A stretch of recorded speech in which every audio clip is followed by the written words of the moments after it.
წარმოგიდგენთ კლასიკურ კავკასიურ სატევარს, რომლის სახელიც არის ცეზარი. კლასიკური, ესე იგი, კამეჩის რქის ტარის სადებები, შაგრინი ტყავით გადაკრული ქარქაში და რკინის დეტალები ბაჯაღლო ოქროს ზარნიშით. ზარნიშის ორნამენტები არის დაფნის ფოთლები, ყველგან, აი აქ გადაყოლებაზეც, უკანაც და ამის გამოც რავისი მომივიდა თავში, რომ დამერქვა ცეზარი. ცეზარს დაფნის ფოთლები უყვარდა, როგორც ცნობილია. უკან აქვს ჩემი დამღა საკითხზე. ჩვეულებრივი სატარებელი სატევარია, მოდელი მე-19 საუკუნეში იყო ესეთი ფორმები.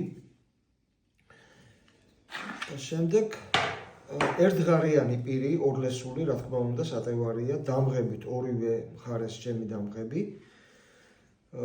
და ამის ღირსება, უფრო ერთ-ერთი ღირსება ის არის, რომ ეს სატევარი არის, აი ამ ღილაკის წინ მიწევით, იგი იხსნება ორ ნაწილად.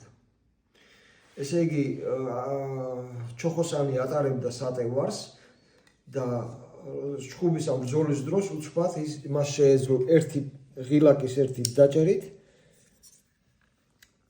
უცბად ორი სატევარი ქონდა. სატევარი ეს ორივე არის საკმაოდ სქელი მასალა. მასალა არის ტოლოქს 44, ეს არის ნაწრთობი ფოლადი. სიმაგრე აქვს 44 როკველის კალით.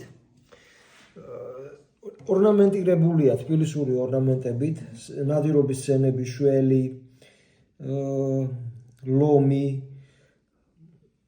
ასევე ფრინველები, შაშვი და როდესაც ის არის შეთხუპებული, აი ეს ხელში რომ გადმოგცემ, ვერ მიხვდები, რომ ის ორი ხანჯალი არის ერთად. ესე იგი, საიდუმლო იარაღია, ასე რომ ვთქვათ, სიურპრიზი.